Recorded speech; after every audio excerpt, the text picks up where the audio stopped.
본 방송에서 제공하는 투자 정보는 투자 판단에 대한 조언입니다. 방송에서 제공하는 주식의 가치, 가격 상승 및 하락에 대해서는 방송사에서 보장하지 않습니다.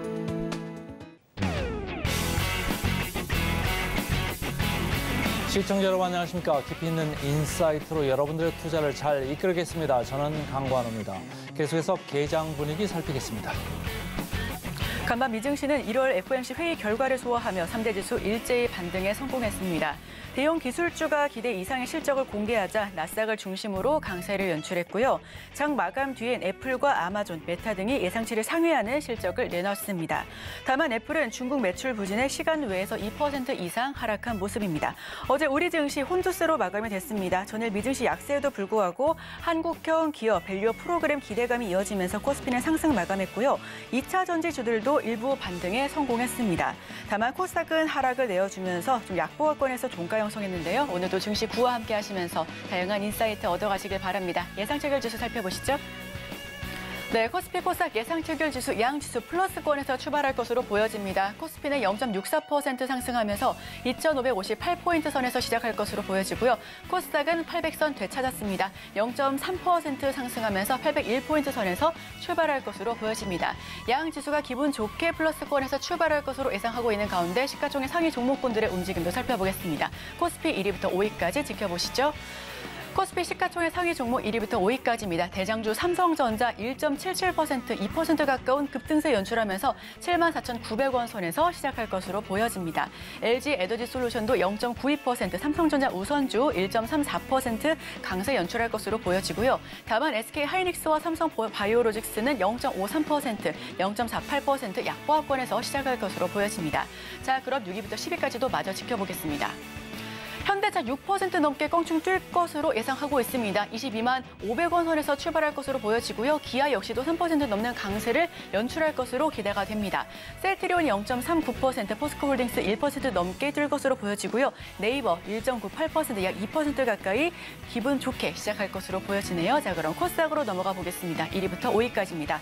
에코프로 0.88%, 에코프로 BM 역시도 0.588%, 0.56% 강보합권에서 출발할 것으로 보여지고요. 셀트리온 제약이 0.4%, 알테오제는 오늘 3% 넘게 뛸 것으로 예상하고 있습니다. 다만 HLB는 보합 출발할 것으로 보여지고요. 6위부터 10위까지도 마저 지켜보시죠. HPSP가 1.78%, 2% 가까운 상승분 보여줄 것으로 예상하고 있습니다. 리노공업 0.05% 소폭의 상승분 보여줄 것으로 예상하고 있고요. 엔케미 보합권, 레인보우 로보틱스는 2%, JYP 엔터테인먼트 0.39%로 전반적으로 무난한 모습 보여줄 것으로 예상하고 있습니다.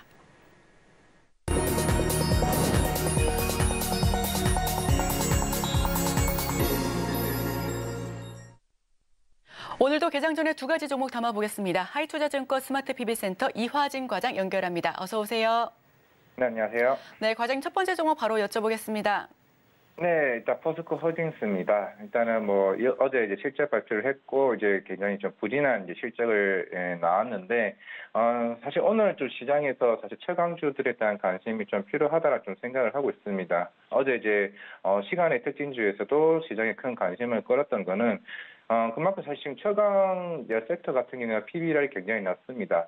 포스코홀딩스도 한 0.6배, 현대제철 0.2배, 문배철강 한 0.3배 정도 될 정도로 그만큼 PBR 낮았다는 측면이 있고, 물론 지금 사실 저 PBR이라고 해서 지금 어느 정도 종목에 대한 굉장히 분별이 굉장히 중요한 시기이기도 하지만은 그동안 이제 포스코홀딩스 같은 경우는 특히 2차 전지 소재 쪽으로 인해서 조금은 작년 하반기 때부터 부진한 성과를 좀 보이고는 있지만은 계속 꾸준하게 2차 전지 관련해서 투자는 좀 지속적으로 계속 하고 있는 좀 상황입니다.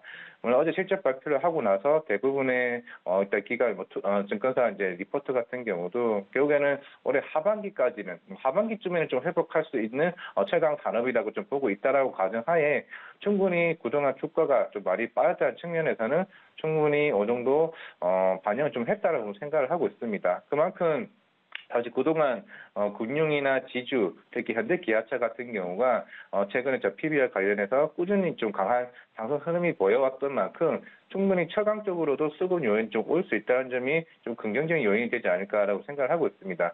물론 어제도 2차 전지 관련해서도 좀 반등이 나왔다시피 최근에 그동안 코스닥이 많이 빠지면서 이런 방어주로서의 2차 전지 흐름도 나왔었고, 물론 포스코홀딩스가 코스피이긴 하지만은 그만큼 좀 배당에 대한 어제 그 관련 주주환원 정책 이슈도 있었고, 그리고 저 PBR에 대한 조금 최강 섹터의 좀 대장주로서 역할을 좀 할 수 있지 않을까 생각하기 때문에 단기적인 플레이어도 충분히 저는 매매를 할 수 있다는 생각을 하고 있고, 그리고 이런 PBR 관련 이슈도 적어도 2월 중순에 좀 발표할 것으로 보이고 있기 때문에 그 전까지 좀 트레이딩으로서 접근하자 말씀드리겠습니다. 철강제 중에 가장 큰 회사죠. 포스코홀딩스. 최근에 PBR 올라가는데 일단 성인은 주가가 보이고 있다. 이런 취지로 말씀을 주셨고요. 자, 그다음 주식은 뭐가 있을까요?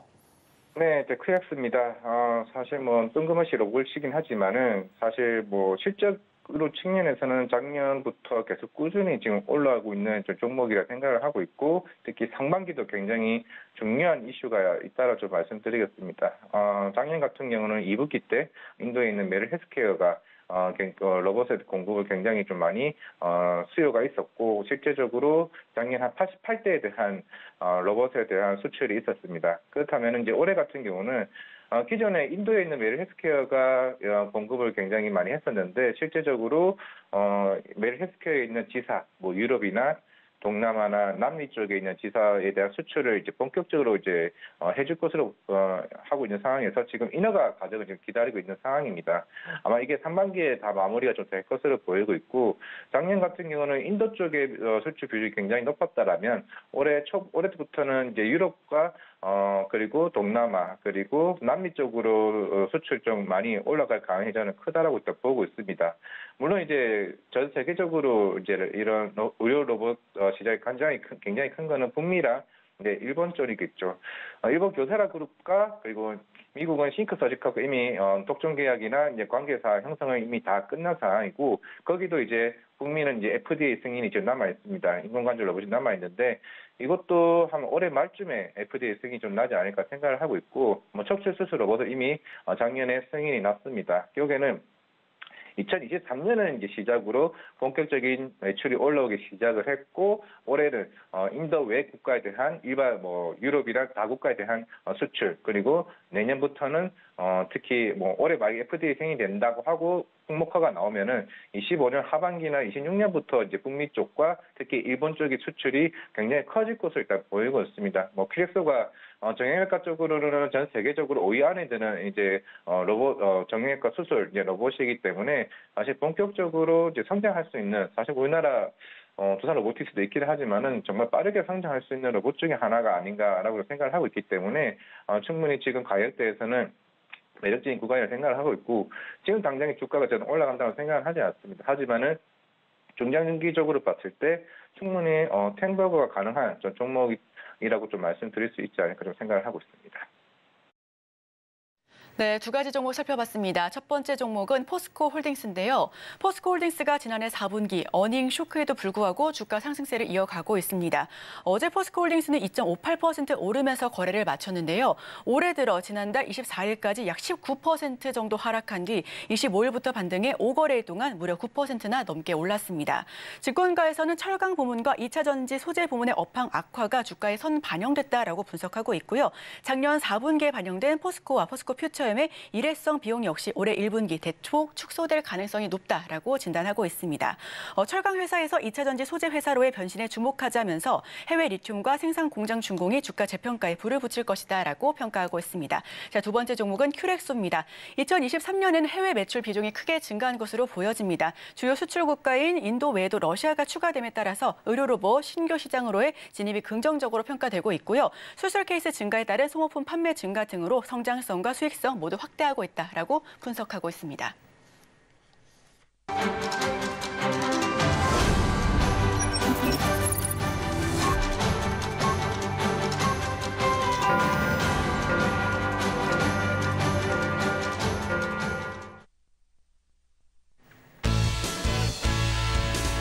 네, 네, 2월 2일 금요일 우리 시장 문 열었습니다. 코스피 코스닥 예상 체결 지수는 양지수 플러스권에서 출발할 것으로 보여졌고요.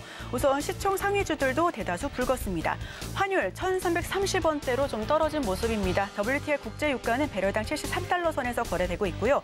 국제 금 가격 온스당 2,071달러 선입니다. 비트코인은 43,075달러 선에서 등락을 오가고 있는 모습 보여주고 있습니다. 어제 업종별로는 지주사와 금융, 자동차, 유통 등이 전 PBR 테마가 오름세를 이어갔습니다. 그간 부진했던 흐름을 보였었던 2차전지 주들도 일부 반등에 성공했고요. 다만 반도체와 바이오는 약세를 기록한 채 마감이 됐습니다. 오늘은 어떤 업종, 어떤 테마, 어떤 종목에 주목해야 할지 저희와 함께 하시면서 인사이트 얻어가시길 바랍니다. 자, 그럼 개장 분위기 지켜보겠습니다. 코스피 0.67% 강보합권에서 시작합니다. 2,559포인트 선에서 움직임 연출하고 있고요. 코스닥은 0.62% 강보합권에서 803포인트 선에서 출발하고 있는 모습입니다. 양 지수가 금요일장 기분 좋게 플러스권에서 출발하고 있는 가운데 그렇다면 지금 많은 투자자분들께서 많이 검색하고 계신 인기 종목 10가지에 대해서 저희가 추려봤습니다. 자, 어떤 이슈가 있을까요? 하나하나 지켜보겠습니다. 우선 첫 번째, 에코프로 머티입니다. 현재 2.36%, 2% 넘게 뛰어오르면서 17만 7,700원 선에서 시작하고 있습니다. 에코프로 머티, 어제 에코프로 4형제 일제히 반등에 성공했습니다. 2차 전지주 다시 햇살이 드나요? 라는 기사가 나오고 있는데 아직은 조금 더 지켜봐야 되겠다라는 의견이 우세합니다. 다음은 SK네트워크스입니다. 0.4% 떨어지고 있고요. 7,450원 선에서 거래되고 있습니다. 미국 AI 소식에 어제 오름세를 연출했었지만 오늘은 약보합권에서 움직임 시작하고 있네요. 다음은 제주 반도체입니다. 어제 큰 폭으로 하락세를 연출했었습니다. 제주 반도체, 온 디바이스 AI를 모바일 PC에서 가전으로도 확장한다라는 소식에 추가 급등세 연출하고 있는 것으로 보여지고요. 오늘 2.54% 강한 모습으로 28,300원 선에서 시작하고 있습니다. 다음은 성우 하이텍입니다. 3.84% 거의 4% 가까이 뛰어오르면서 상승하고 있습니다. 9,740원대에서 거래되고 있고요. 성우 하이텍 2거래일 연속해서 상승해서 오늘 3거래일 연속 상승하고 있는 모습입니다. 다음은 한화손해보험입니다. 1.76% 약세 연출하고 있습니다. 현재가는 5,030원 선이고요. 한화손해보험 어제 장중에 22% 넘게 뛰어오르기도 했습니다. 저 PBR 관련주의 투심이 뜨겁게 올리고 있는데요. 오늘은 매물이 출회되고 있는 모습 나타나고 있네요. 자, 그럼 다음 종목들 살펴보겠습니다. 하이비전 시스템 6.45%, 6% 넘게 떨어지고 있는 모습입니다. 현재가는 23,950원에서 시작하고 있고요. 지금 신규 사업에 대한 기대감의 강세 흐름을 연출했고 피크아웃에 대한 우려 역시도 줄었습니다. 지금 이와 관련해서 추가 하락분은 좀 어떻게 계속 확인해야 될지 함께 보여지고요. 자, 다음은 이닉스입니다. 이닉스와 신스틸 그리고 FSN 같은 경우에는 아직까지는 좀 체결이 지연되고 있는 모습입니다. 우선 이닉스 같은 경우에는 10조 정도 몰렸던 2차 전지 부품 기업의 상장 첫날 200% 넘게 급등했다라는 소식이 이어지고 있습니다. 현재 37,100원 선에서 시작하고 있는 모습이고요. 다음은 우진엔텍입니다. 우진엔텍 같은 경우는 16% 넘게 뛰고 있습니다. 24,750원 선에서 시작하고 있고요. 우진엔텍 지금 많은 분들께서 지속적으로 관심 많이 갖고 계신 종목입니다. 롤러코스터 타는 주가의 개인 투자자 우려와 불신이 커지고 있다라는 소식 함께 짚어보면서 이 종목 함께 계속해서 추적해 보겠습니다. 다음은 신스틸입니다. 신스틸 역시 체결 좀 지연되고 있는 모습이죠. 우선은 3,870원에서 시작할 것으로 보여지고요. 철강 30조 원 규모의 우크라 재건에 주목해볼 필요가 있다라고 기사 언급해 드렸습니다. 다음은 FSN입니다. 3,245원 선에서 시작하고 있는 모습이고요. 메타버스 산업자원과 관련한 법안이 국회를 통과했다는 소식에 강세를 연출했습니다. 오늘 주가 방향성 어떻게 설정할지 계속해서 지켜보시면 좋겠습니다. 자, 그럼 보다 자세한 소식은 강관우 앵커와 함께 하시죠. 자, 오늘 시작을 했습니다. 생각보다 조금 강한 듯 했는데요. 오늘 하나씩 좀 살펴보겠습니다. 관심 주식 이어서 좀 보겠습니다. 삼성전자 플러스 0.27%. 오늘 단연 현대차, 기아가 이제 시장을 끌고 가고 있습니다. 오늘 3.8% 오르면서 21만 원 선도 가볍게 이렇게 좀 올라가고 있습니다. 기아도 13위권에 이렇게 올라와 있습니다만은 제가 10만 원 선 지나가면 좀 가벼워질 거다. 새로운 세상이 열릴 수 있다. 이렇게 말씀을 계속 반복해서 드렸는데 오늘도 4% 올라가면서 11만 원대까지 가볍게 이렇게 올라오고 있습니다. 장중에 좀 흔들릴 수는 있겠죠. 그러나 가격보다는 뭘 보자? 가치를 보자. 계속 이렇게 말씀을 드리고 있습니다. 우리 이화정 과장께서 아침에 말씀하신 포스코 홀딩스 오늘 장 초반에 0.8% 같이 이렇게 올라가고 있습니다. 제주 반도체는 최근에 저 PBR 이런 흐름하고는 전혀 다른 쪽이죠. 그러나 오늘 1.4% 반등을 꾀하고 있고 에코프로비엠은 어제 좀 강했나요? 오늘 마이너스로 시작을 하고 있습니다. 포스뱅크 최근에 이제 IPO 올라온 주식인데 뭐 오늘도 7% 장 초반에 이렇게 좀 강합니다. 그러나 끝나봐야 아는 거죠. HLB도 계속 노이즈 있습니다만 오늘 2.6% 이렇게 올라가고 있고 삼성물산도 지주사 중에 가장 강한 주식 중에 하나가 돼버렸습니다. 아침에 제가 그 센티멘털 펀더멘털 코너 두산 말씀드릴 때 삼성물산도 PBR 말씀드린 바가 있습니다. 0.7배 정도까지 근처에 지금 육박을 하고 있다. 이렇게 말씀을 드렸고요. 상당히 예전보다는 많이 올라와 있는 이런 상황이 되겠습니다. 자, 시장을 하나씩 볼까요? 시장을 보시면은 지금 코스피는 1%대, 코스닥은 0.89%대 이렇게 가고 있는데 외국인이 오늘은 어떨까요? 외국인이 하나씩 보겠습니다. 외국인이 시가총액을 이렇게 보시면은 외국인들이 좀 많이 사는 것 같습니다. 오늘 그 외국인들이 벌써 1,183억 이렇게 사고 있고 코스닥은 또 팔죠. 그래서 최근에 어제도 이제 제가 말씀드릴 때 시가총액이 큰 데가 이제 코스피잖아요. 근데 예전에 보면은 코스닥이 거래가 더 많이 된다. 그래서 너무 투기적이다. 그리고 밸류에이션도 2배 정도 좀 비싸다 이런 얘기를 했었는데 계속 할인 받아왔던 이쪽 코스피 쪽을 외국인들이 어제 집중적으로 샀습니다. 1조 원 넘게 이렇게 산 바가 있는데 오늘도 그 추세가 장 초반에 이렇게 강하게 이어지고 있다 이렇게 보시면 되고 코스닥은 반면에 이쪽에서 돈을 뽑아서 이쪽으로 좀 상당 부분 이동을 하고 있다. 최근에 유동성이 그렇게 기관이나 외국인 쪽에서 많이 들어오는 건 아니잖아요. 저희가 항상 얘기할 때 환율을 보는데 환율이 최근에 뭐 1,320원, 30원 거기서 계속 왔다 가자 하고 있는데 여기서는 외국인들이 많이 들어올 수 있는 환경은 사실은 아니거든요. 근데 우리 정부가 그리고 민간단체에서 코리아 디스카운트를 없애겠다고 하니까 지금 계속적으로 들어와야 되는데 급하니까 코스닥에서 돈 뽑아가지고 코스피로 좀 넘어가고 있다. 이렇게 읽으셔도 되고요. 자, 오늘 보면은 보시다시피 운수장비 쪽에서 상당히 지금 올라가고 있다. 이렇게 읽으시면 됩니다. 시가총액 상위로 좀 보겠습니다. 삼성전자, 하이닉스 둘 다 프로그램은 순매도네요. 거의 180억 정도 이렇게 매도를 하고 있고 현대차, 기아만이 아주 강세를 보이고 있다. 아주 초특급 강세를 보이고 있고요. 오늘은 네이버까지 강세 행렬에 동참을 했다 이렇게 보시면 되고 오늘 삼성물산도 여전히 강합니다. 코스닥입니다. 코스닥 쪽은 강세 행렬에서 조금 좀 내려가려고 하나요? 제일 2위인 에코프로 BM, 에코프로가 어제 좀 너무 좀 달렸던지 오늘은 장 초반에 조금 밑으로 밀리고 있습니다. 최근에 2차 전지주 행보를 보시면 에코프로 머티, LS 머티리얼즈 다 마찬가지입니다만 내려오나 싶으면 한번 뽑아버리고 다시 그 다음날 또 조정받고 근데 어느 정도 내려가다 다시 좀 고개를 들었다가 계속 흘러내려가면서 간헐적으로 이렇게 반등세가 오고 있습니다. 그러나 제가 계속 말씀드린 거 있죠? 가격보다는 가치를 보시라. 올라갈 때 따라잡으면 낭패를 볼 수가 있습니다. 오히려 그냥 차익 매도하고 좀 떨어져 계시는 게 좀 좋을 수 있다. 이렇게 말씀을 드리고 싶고요. 자, 프로그램 순매수 상위 보겠습니다. 오늘 기아, 삼성물산으로 순매수가 아주 쏟아져 들어오고 있습니다. 기아 139억 프로그램 순매수. 삼성물산 116억 순매수입니다. 이러는 와중에 KT까지 좀 가세를 했네요. 5.4% 프로그램도 순매수입니다. 보통 이렇게 통신주가 이렇게 장 강할 때는 들어오지 않거든요. 근데 KT 뭡니까? 배당 수익률이 상당히 있다고 이제 우리가 쳐주는 회사잖아요. 그래서 오늘 배당 수익률 때문에 조금 더 그 관심을 받고 있다 이렇게 이해를 하시면 좋고요. HLB 계속적으로 프로그램 순매수 들어오면서 장 초반에 강한 모습입니다. 프로그램 순매도상입니다. 자, SK 하이닉스 제일 위에 와 있네요. 현대차 주가는 올라가고 있습니다. 프로그램은 순매도다.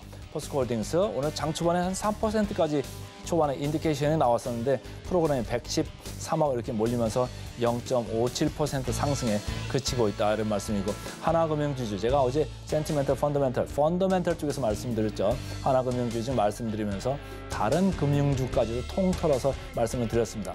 ROE라는 자기자본 수익률 대비해서 지금 PBR이라는 게 반도 안 된다 이런 말씀을 드렸어요. 그래서 뭐 취향에 맞게 골라서 투자를 하시면 좋을 수 있다. 그리고 2월 29일이 배당 기산일인 금융주가 많습니다. 특히 보험주들은 어제 다른 금융주주보다 상당히 더 강했습니다. 그러니까 계속적으로 지금 2월 초순이잖아요. 그러니까 2월 말까지 아직 시간이 좀 있기 때문에 금융주, 배당 관련주 이쪽은 계속 쳐다볼 필요가 있겠다 이런 말씀이고 현대차계도 마찬가지입니다. 배당 기산일이 2월 말이기 때문에 그때까지 계속 플레이가 융성할 수 있다 이렇게 이해를 하시면 좋겠습니다.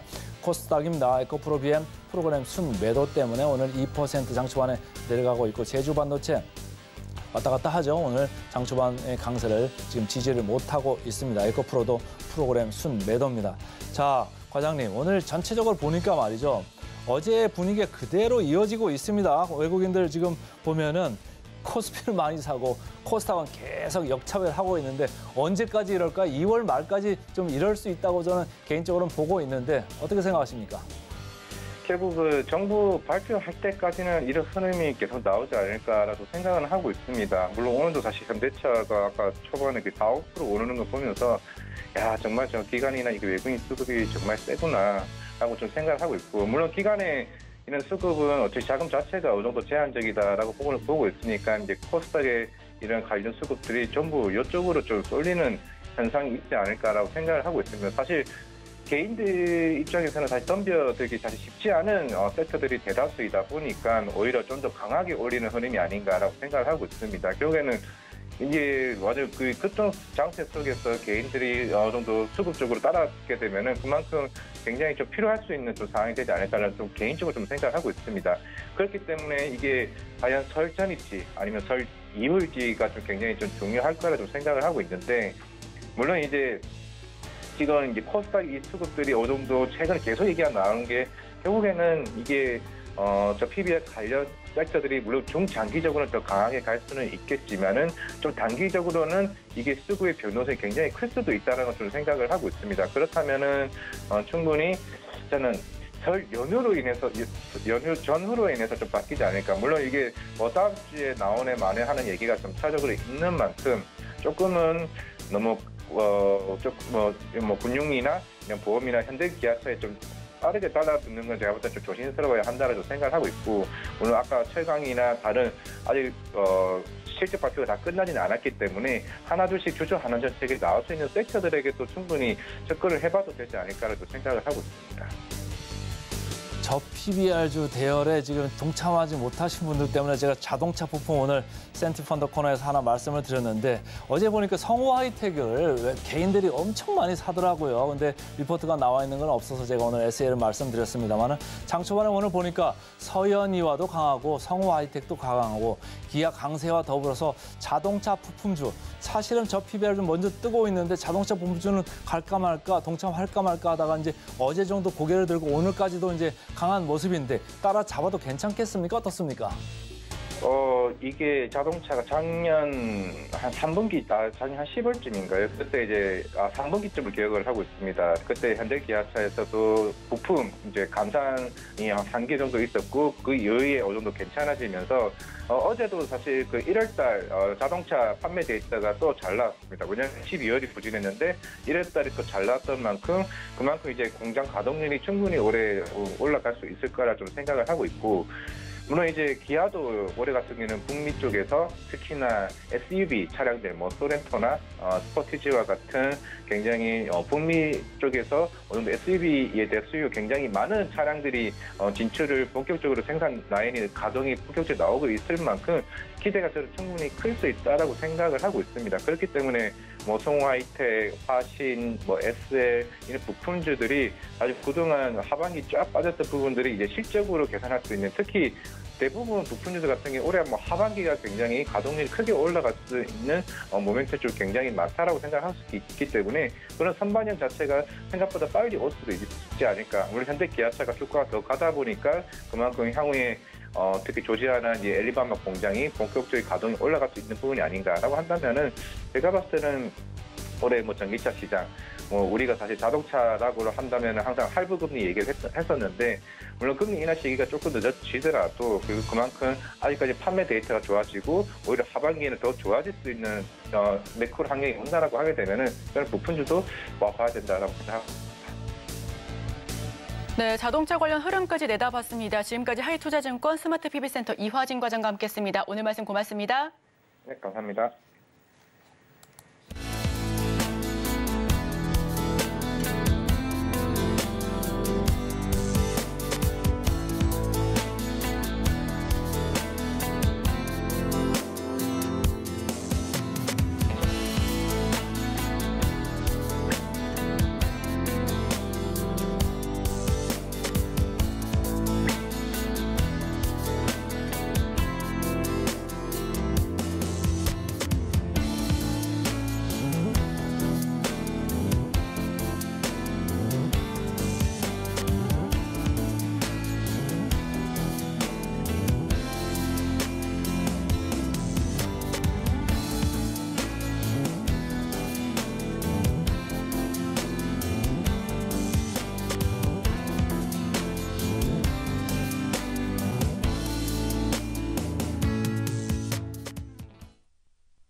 따라가 말아 시작하겠습니다. 오늘은 이스토리의 김태성 본부장 함께하겠습니다. 안녕하세요.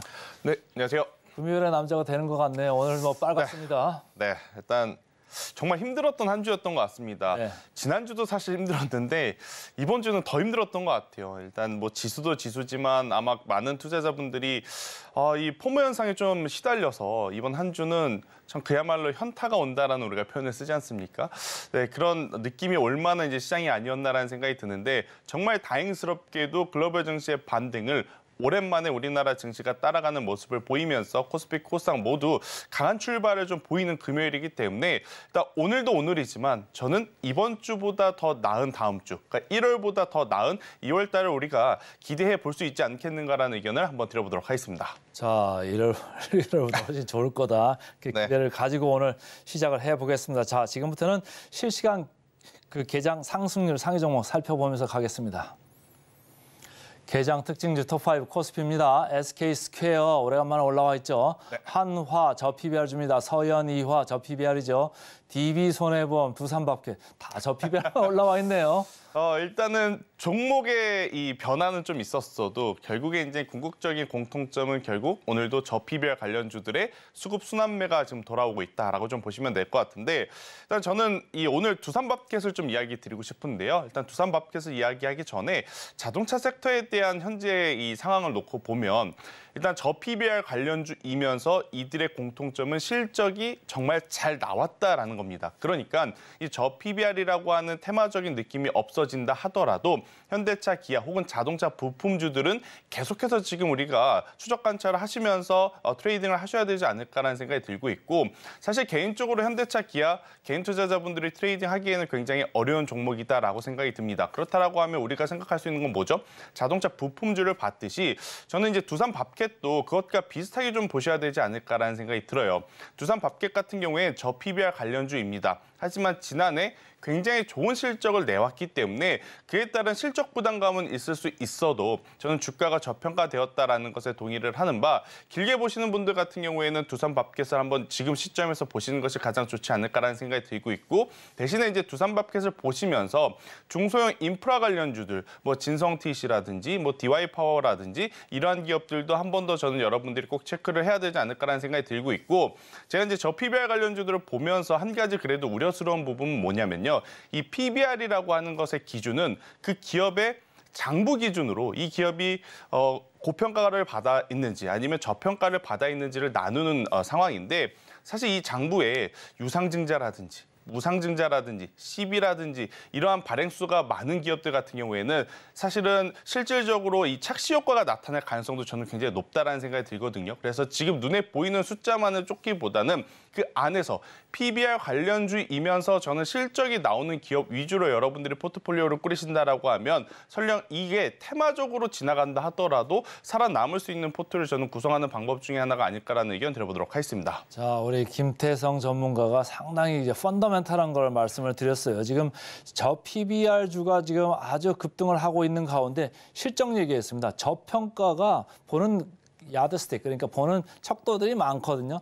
PBR로도 보지만 지금 얘기하신 거는 PER로도 상당히 낮다 이런 얘기죠. 두산 밥켓 얘기했고 금방 실시간 상승 상위에 서현이와 지나갔습니다. 오늘 장 초반에 벌써 15%나 올라가고 있어요.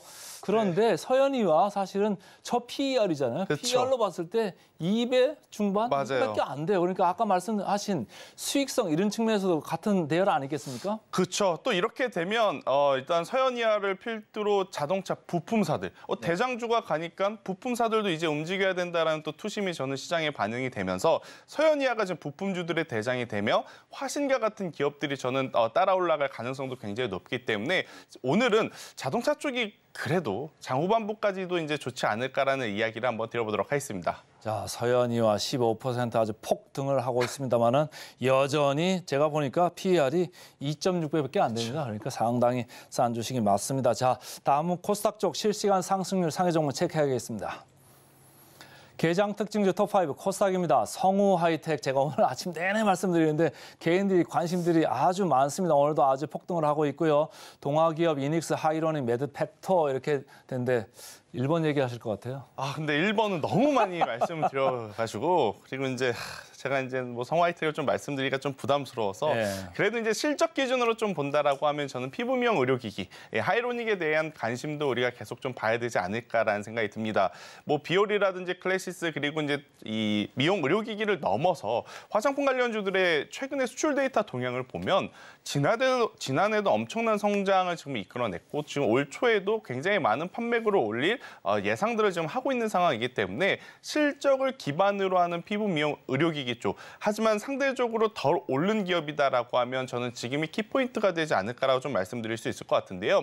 일단 하이로닉 같은 경우에는 작년에 다른 기업들이 굉장히 좋은 퍼포먼스를 보였을 때 아무래도 이제 이 매출 비중이 중국에 좀 많이 국한되어 있다 보니까 다른 기업들보다는 상대적으로 덜 오른 측면이 있습니다. 하지만 작년 하반기에는 유럽 그리고 미국 쪽으로 이제 진출이 진행이 되었기 때문에 당연히 작년보다 더 나은 올해를 우리가 기대해 볼 수 있는 요소들이 굉장히 많다라고 좀 보시면 될 것 같고요. 일단 전반적으로 엄청나게 비싼 지금 이 수술적인 침습적인 요소보다는 이 비침습적인 케어를 좀 받는 것을 선호하는 소비자들이 좀 많이 늘어난 만큼 저는 오늘 말씀드리는 하이로닉뿐만 아니라 여러분들이 피부 미용 의료기기 쪽 같은 경우에는 가격적으로 조정이 나왔을 때는 충분히 관심 있게 좀 보셔야 되지 않겠는가라는 의견 들어보도록 하겠습니다. 자, 하이로닉까지 언급을 했습니다. 지금부터는 지금까지 급등 종목 살펴보고 돌아오겠습니다.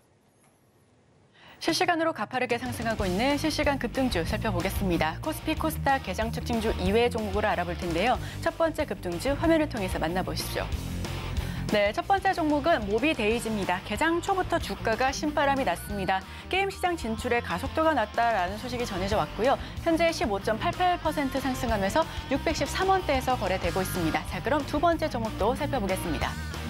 두 번째 급등주는 우진엔텍입니다. 주가가 롤러코스터를 타고 있고요. 3거래 연속 하락했다가 어제는 상한가로 마무리하기도 했습니다. 올해 첫 공모주이자 원자력 발전 장비 기업입니다. 현재 16.75포인트 15% 상승하고 있고요. 24,750원 선에서 거래되고 있습니다. 자, 그럼 세 번째 급등주 살펴보겠습니다. 세 번째 종목은 플레이드입니다. 디지털 광고 대행사 업체이고요. 현재 24% 넘게 껑충 뛰면서 6,520원에서 거래되고 있습니다. 자, 그럼 다음 종목도 살펴보겠습니다. 네, 네 번째 급등주는 조광피혁입니다. 기업 밸류 프로그램의 주주 환원에 대한 기대감이 굉장히 큰 종목입니다. 자사주 비중이 46%로 국내 상장사 중 상위권에 랭크되어 있다는 소식이고요. 현재 12.45% 상승하면서 59,600원 선에서 거래되고 있습니다. 자, 그럼 마지막 급등주 살펴볼까요? 포스뱅크입니다. 상장 이후로부터 지속적인 강세를 연출하고 있습니다. 신제품 확장과 그리고 생산 라인 확대에 주목해보시면 좋겠다라는 리포트가 나오고 있고요. 현재 8% 넘게 상승하면서 24,450원 선에서 거래되고 있습니다. 지금까지 실시간 급등주 살펴봤습니다. 최근에 상장된 포스뱅크까지 알아봤습니다. 자, 지금부터는 전문가가 가져온 따라가 말아 종목 화면으로 보면서 좀 따라가 보겠습니다. TSE 따라갈까요 말까요? 따라가셔야 될 것 같습니다. 네. 일단 뭐 반도체 관련 기업들이 1월 달 들어오면서 사실 이제 맥을 못 춘 것은 사실입니다. 뭐 삼성전자도 그렇고 SK하이닉스뿐만 아니라 일단 이 반도체 투톱 대장주들의 실적이 그래도 양호했음에도 불구하고 그리고 이제 글로벌 증시에서 AI가 시장에 가장 대세로 떠오르는 상황 속에서도 사실 우리나라 관련 부품주들은 굉장히 이제 수급적으로 악영향을 좀 많이 받았던 1월이 아닌가라는 생각이 듭니다. 대신에 일단 매를 먼저 맞고 실적에 대한 부진에 대한 부분도 주가에 먼저 선반영이 되었다라고 하면 저는 올해는 작년보다 더 나은 미래를 조금 더 높게 꿀 수 있지 않겠는가라고 좀 말씀드릴 수 있을 것 같고요. 일단 TSE 같은 경우에는 일단 매출이 왜 적게 나왔는지를 좀 우리가 고민해 볼 필요는 있습니다. 반도체 테스트 장비 쪽에서 디램 매출의 비중은 거의 없었던 상황에서 낸드 쪽에 이제 비중이 많았던 기업이죠. 그런데 이제 낸드 같은 경우에는 아시다시피 작년에 삼성전자도 그렇고 SK하이닉스도 그렇고 굉장히 저조한 성과를 좀 보였어요. 그러다 보니 당연히 후공정에 들어가는 테스트 장비 또한 그렇게 많이 필요하지 못했던 상황이었다라고 좀 보시면 될 것 같은데 일단 낸드 플래시 사업이 이제 어느 정도 회복을 하고 있는 과정 또 여기에 디램 쪽으로 이제 이 기술을 개발을 하면서 디램 쪽의 매출이 인식이 되는 올해 1분기에는 저는 충분히 한번 기대해 볼 만한 요소들이 많지 않겠는가라고 좀 말씀드릴 수 있을 것 같고요. 일단 이제 어제 밤이었죠. 그러니까 빅테크 기업들의 이제 실적이 나왔는데 메타도 생각보다 좋은 실적을 내왔고 또 이제 중요한 부분은 이 데이터 센터에 대한 힘을 더 강조하겠다라는 이야기들이 계속 계속 나오고 있는 상황이다라고 좀 보시면 될 것 같습니다. 그래서 이 반도체 소켓이라든지 이런 개별 부품주들의 수요는 작년에 이어서 올해까지 이어질 가능성이 높다. 하지만 그 안에서 종목군들의 저는 변화는 분명히 우리가 감지를 해야 될 것 같습니다. 대장주는 ISC라든지 뭐 리노공업과 같은 기업들이 먼저 차지하겠지만 그 다음 후발주자로 볼 수 있는 부분은 저는 TSE와 같은 기업들을 현재 시점에서 우리가 한번 따라가 보는 것도 괜찮지 않겠는가라는 의견 한번 드려보도록 하겠고요. 주가를 보면요. 다른 기업들 올라갈 때 못 올라갔습니다. 결국은 쉬고 있었네요. 네, 결국은 이제 돈을 못 벌었다라는 이제 핑계를 삼아 이제 시장에서 좀 소외를 받았었던 기업인데요. 일단 최근에 수급 동향이 굉장히 좋습니다. 그러니까 기관에서도 이제 계속 이제 강하게 매수세를 좀 붙여주고 있는 상황이다 보니까 저는 TSE 같은 경우에는 최근에 저점이다라고 할 수 있는 이 35,000원이라는 가격대만 이탈되지 않는다라고 하면 저는 충분히 우리가 한번 공략을 해봐도 괜찮지 않겠는가라는 의견 드려보도록 하겠고요. 현재 구간에서 추가적으로 상승할 시에 목표가는 일단 1차적으로는 제가 이제 6만 원을 좀 잡아 보는데 6만 원이 돌파될 시에는 7만 원까지의 상승도 충분히 가능하지 않겠는가라는 의견 드려보도록 하겠습니다. 자, ISC하고 같은 쪽에 있네요. TSE 오늘 알아봤습니다. 자, 그 다음 종목도 화면으로 보면서 따라가 보겠습니다. 티웨이 항공 최근에 이슈가 많죠. 따라갈까요 말까요? 저는 충분히 따라가 보셔도 괜찮지 않겠는가라는 생각이 듭니다. 네. 일단 세 가지의 이슈를 좀 살펴볼 필요가 있을 것 같아요. 일단 첫 번째로는 이 저가 항공이라든지 항공주들은 유가에 굉장히 예민합니다. 그러니까 지난해 가야 할 자리에서 못 갔었던 부분 중에 하나는 유가의 변동성이 컸었고 또 이제 올해도 지정학적 리스크가 계속 되다 보니까 항공주들에게는 굉장히 좀 부담이 될 수밖에 없다라고 좀 보시면 될 것 같은데 일단 어제 WTI 유가가 급락을 했죠. 그러니까 2% 정도 이제 내렸는데 아무래도 이제 이스라엘이 이 지상군을 좀 철수한다라는 뉴스가 있다 보니까 유가가 하향 안정화를 좀 찾아가고 있는 상황에서 이 부분은 LCC뿐만이 아니라 전체적으로 항공주들에게는 굉장히 좋은 포인트가 될 수 있다 이렇게 좀 보시면 될 것 같고 두 번째 그러니까 전체적으로 이 근본적인 수요가 늘어날 것이냐 말 것이냐 이 부분에 대해서 우리가 걱정을 좀 많이 했지 않습니까? 아무래도 이제 과거보다는 중국인들이 우리나라로 들어오는 인바운딩 횟수들이 좀 많이 적다 보니 걱정을 했었는데 일단 우리나라에서 일본으로 가는 혹은 이제 많은 해외 관광객들이 우리나라에 이제 들어오는 수 자체는 계속해서 지금 회복하고 늘어나고 있다라고 좀 보시면 될 것 같아요. 그렇다라고 하면 이들이 보일 수 있는 실적에 대한 기대는 저는 높게 잡아도 괜찮다 생각이 들고 있고요. 가장 이제 중요한 건 세 번째겠죠. 아시아나 이제 대한항공 이제 합병 이슈가 이제는 EU하고 미국만 남았는데 아무래도 이제 이 부분은 뭐 시간이 지남에 따라서 자연스럽게 저는 조금 해결이 되지 않을까라는 생각이 들고 있고 그러면 LCC 기업들은 이들 중에서 어떤 부분에 대해서 수혜를 받는지 이 부분을 저는 체크를 해야 될 것 같은데요. 일단 TA항공이 저는 다른 LCC보다는 조금 더 이 확실한 어떤 아이덴티티가 있다라고 생각이 드는 건 장거리 노선 비행기를 이미 7대를 보유하고 있다는 겁니다. 기존에 5대를 보유하고 있는데 이번에 2대를 더 들여오면서 미국이라든지 유럽 노선 그러니까 대형 항공사들만의 노선이었던 것들을 이 TA항공이 가지고 왔다라는 것에 저는 큰 의미를 좀 볼 수 있을 것 같지 않나라는 생각이 들고 있고요. 그렇게 된다라고 하면 이제는 이 TA항공을 LCC로 놔야 되느냐. 그러니까 좀 섞일 것 같아요. 네, TA항공은 조금 이제는 자존심이 상하지 않을까라는 생각이 들어서 그에 맞게 또 주가도 한 번 더 이제 상승 탄력을 좀 보여줄 수 있지 않나라는 의견 한번 드려보며 성수기에 이제 또 돌입하죠. 이제 조금 있으면 또 성수기에 돌입하고 연말 연초에도 굉장히 지금 많은 관광객들이 놀러 다니시는 분들이 좀 많은 것 같아요. 아무래도 이제 항공주들 말고 여행주들을 보면 우리가 힌트를 좀 찾을 수 있을 것 같습니다. 하나투어, 모두투어, 노란풍선 한 2, 3년 전만 하더라도 기업이 이거 살아남을 수 있을까라는 고민이 들었던 정도의 이제 기업들인데 그 기업들까지 같이 올라오면서 좋은 모습을 보이고 있으니 저는 티웨이항공도 따라가봐도 괜찮다라는 생각이 들고 있고요. 현재 구간에서 2,000원이라는 가격대만 이탈하지 않는다라고 하면 저는 조금 더 길게 보시면서 최근에 고점인 4,000원대를 넘어서 5,000원까지 한번 바라볼 필요는 있지 않겠는가라는 의견 드려보도록 하겠습니다. 자, 제가 볼 때는 티웨이항공 하나는 이제 플러스 되는 건 유럽 노선이 열린다는 거고 아까 말씀드린 대로 그 폭발력이 있을 것 같고 연간 매출로 계산을 해보면 어느 리포트 보니까 한 5천억 정도 매출이 올 수 있다. 그럼 지금 그 시가총액 거의 더블 정도 올 수 있다. 이런 리포트도 있습니다만은 부정적인 데서는 2대 주주가 지금 가지고 있는 물량이 거의 뭐 그 시가총액의 한 20% 정도를 가지고 있어서 언제든지 이거 팔 수 있는 거 아니냐 이런 우려가 좀 있거든요. 네. 올라가면 이렇게 나올까요? 아니면 블락으로 해서 누군가 사갈까요? 어떻게 보십니까? 네, 이제 최근에 그러니까 이 기업이 이제 그렇게 될 것이다라고 예측하는 건 아니고요. 네. 일단 전반적으로 흐름이 봤었을 땐 사실 개인 투자자분들이 와 정말 이렇게까지 올라? 그 순간에 사실 이제 최대 주주라든지 네. 이 2대 주주의 물량들이 좀 나왔기 때문에 저는 그 전에 우리 투자자분들에게는 기회는 좀 있지 않겠는가라는 생각이 들고 있고 사실 저는 티웨이항공 같은 경우에는 일단 이 유럽 노선에 대한 플러스적인 요소 그리고 이제 일본 쪽에서는 다소 조금 아쉬운 부분들이 좀 없긴 합니다만 그래도 근본적으로 항공주를 우리가 봐야 되는 이슈들 그러한 포인트에서는 긍정적인 요인들이 많기 때문에 조금은 더 보셔도 괜찮지 않겠는가라는 의견 들어보도록 하겠습니다. 자, 오늘 티웨이항공까지 잘 들었습니다. 고맙습니다.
네, 증시고 리포트 분석 시간입니다. 오늘 분석해드릴 종목은 대한항공인데요. 어떤 내용 담고 있을지 화면을 통해서 하나하나 짚어보겠습니다.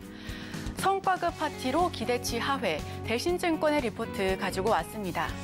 사업 기여를 하나하나 살펴보면 2023년 9월 말 기준 총 156대 항공기를 보유하고 있고요. 국내 13개 도시와 해외 42개국, 107개 도시에 취항하고 있습니다. 여객과 화물, 항공 우주 사업을 주요 사업으로 영위하고 있고요. 사업을 내용 하나하나 짚어보겠습니다. 항공 운송 사업에 더불어 항공기 설계 및 제작을 하고 있습니다. 민항기 및 군용 정비, 위성체 등의 연구 개발을 수행하고 있고요. 뿐만 아니라 무인기 사업을 확대해 스텔스 무인기 기술 시범기 개발 역시 완료한 부분 장점으로 가지고 있네요. 코로나 리스크가 있었습니다. 2023년 3분기는 코로나19 이후 여객 수요 아주 조금 회복했다라고 보여졌지만 그럼에도 불구하고 좀 부진한 모습을 이어갔었는데요. 다만 여기에 더해 지정학적 리스크, 특히나 글로벌 경제 취약성 등의 대외 불확실성 큰 부분 역시 리스크로 함께 자리했었습니다. 중국과 유럽발 경기 불안과 미 달러와 강세로 환율 역시 상승한 부분이 아쉬웠던 부분이다라고 평가받고 있고요. 유가 리스크가 굉장히 크게 자리했었죠. 작년 사우디와 러시아의 자발적 원유 감산 조치 연장으로 국제 유가가 큰 폭의 급등세를 연출했었습니다. 오늘 기준으로는 배럴당 73달러 선까지 내려온 모습이었는데요. 원유 시장에서 공급 감소 우려가 커지면서 국제 유가 100달러 선까지도 전망하기도 했었습니다. 대한항공의 노력 하나하나 짚어보겠습니다. 하계 성수기 추석 연휴 기간을 맞아서 여객 공급을 적극적으로 확대해 나갔었고요. 화물 부분에서는 코로나 이후 운임의 하향 안정화 시기가 찾아왔었다라고 분석하고 있습니다.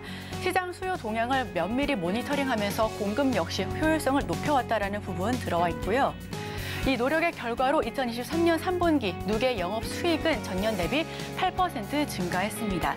영업이익은 전년도 화물사업 실적의 기저 효과로 감소했지만 다만 1조 4,033억 원의 흑자를 기록한 바 있습니다. 여객 사업 하나하나 짚어봅니다. 2023년 9월 말 기준에 총 133대의 여객기를 보유하고 있는데요. 국내 13개 도시와 해외 35개국, 95개 도시에 취항하고 있고요. 국제선 수익이 95%, 국내선 수익은 5% 정도 차지하고 있습니다. 화물 사업은 화물기 및 여객기 하단 공간에 화물을 탑재, 수송해 수익을 창출하고 있습니다. 반도체와 자동차 그리고 배터리 부품 등의 산업 기반 수요 역시 수송을 하고 있고요. 여기에 더해 신선 화물, 의약품, 생동물 등의 특수 화물까지 수송하고 있습니다. 해운 대비의 고가 수요를 창출하고 있다라는 부분 포인트로 짚어보시면 좋겠습니다. 항공우주 사업 영위하고 있습니다. 군용기와 민간기 제조와 무인기 개발 및 제조를 하고 있고요. 국군과 주한미군의 항공기 창 정비 및 개조를 수행하고 있습니다. 뿐만 아니라 민항기 제조는 보잉 그리고 에어버스기의 주요 날개 구조물을 설계, 제작, 납품하고 있다라고 보여지고 있네요. 대신증권의 리포트 이제 하나하나 짚어보도록 하겠습니다. 투자 의견은 매수, 목표 주가 역시 유지하고 있습니다. 우선 2023년 4분기 대한항공의 연결 영업이익은 좀 부진한 실적을 보여주면서 컨센서스를 크게 하회했습니다. 그 이유가 경영 성과급과 안전 장려급 등 인건비로 추정이 되고 있고요. 특히나 인플레이션 영향 등으로 변동비가 예상보다 크게 증가했기 때문입니다. 하지만 2024년 1분기에는 일회성 인건비 감소와 유가 하락에 따른 연료비 감소뿐만 아니라 이런 부분에 약 4천억 원 이상으로 컨센서스를 조금 더 상회할 수 있을 것으로 보여지고요. 조정 시에 적극적으로 매수할 것을 추천한다라고 리포트는 분석하고 있습니다. 실적, 내실을 다시 보면 좋겠습니다. 2023년 4분기 실적 겉보기로는 좀 부진했지만 내용 표면에서는 좀 나쁠 부분이 없었다라고 판단하고 있는데요. 2023년 4분기 매출액은 컨센서스를 크게 하회하긴 했지만 내용면으로는 나쁘지 않았다라고 대신증권은 판단하고 있습니다. 2024년 국제 여객 사업량도 증가하고 있고요. 별도 매출액은 15조 8천억 원, YOY 기준으로 8.4% 증가할 것으로 보여지고요. 영업이익은 1조 6,500억 원, 3.7% YOY 기준으로 역시나 크게 상회할 것으로 보여집니다. 2024년 항공화물 부문은 야드 하락에 따른 매출 감소에도 국제 여객 부문 사업량 증가에 따른 매출액 증가를 예상하고 있습니다. 지금 화면을 통해서도 살펴보실 수가 있고요. 리포트 핵심 요약합니다. 경영 성과급과 안전 장려금 지급의 인건비 증가로 컨센서스는 크게 하회했습니다. 2024년 1분기는 다만 직전 분기 대비 인건비, 유류비 감소만 약 4천억 원으로 예상하고 있고요. 2024년 연결 매출액 17조 원, 영업이익은 1조 원을 기록할 것으로 보여집니다. 최근 기사 하나 살펴보겠습니다. 일본 문턱을 넘은 대한항공 아시아나의 합병, 이제 EU와 미국만 남았다. 일본 경쟁당국이 기업 결합을 승인했습니다. 일본 경쟁당국, 이에 지금 유럽연합과 미국 승인이라는 마지막 단계만 남아있고요. 화물 부문에 대한 우려가 해소되는 만큼 이 시 역시 조건부 승인할 것이다라는 기대감이 커져가고 있습니다. 또 하나 살펴봅니다. 아시아나 합병 위에서는 일본 슬롯 일부 포기할 수 있다. LCC 수혜가 클 것으로 보여진다라는 기사도 있는데요. 여기서 노선 슬롯이란 항공기가 공항에서 이착륙을 하거나 이동하기 위해 배분된 시간을 의미하고 있습니다.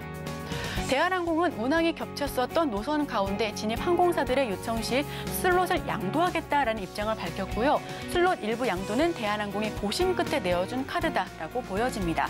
이 시장 조치안으로 국내 LCC가 크게 수혜를 입을 것으로 예상하고 있는데요. 직전에 김태성 본부장님께서도 티웨이 항공을 추천하셨죠. 국내 LCC 수혜 가능성이 커져가고 있습니다. 우선 예상 수혜 항공사로는 TA항공과 제주항공, 에어프레미아, 이스타항공 등 우선 국내 LCC 항공사들이 크게 수혜를 볼 것으로 예상하고 있으니까요. 지금 항공주 조정 시 한 번쯤 접근해 보셔도 좋을 것 같다라는 판단 함께하고 있습니다.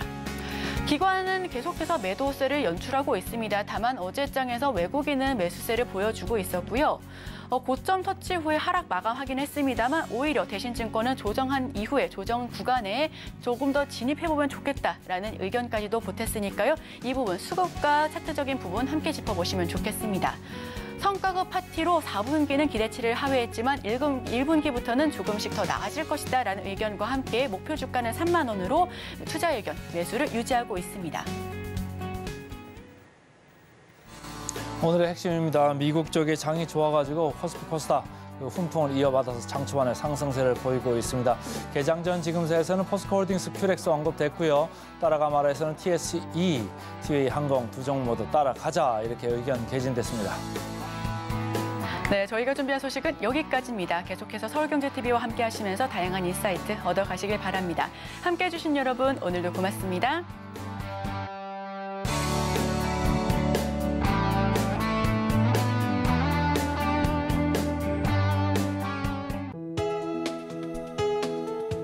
본 방송에서 제공하는 투자 정보는 투자 판단에 대한 조언입니다.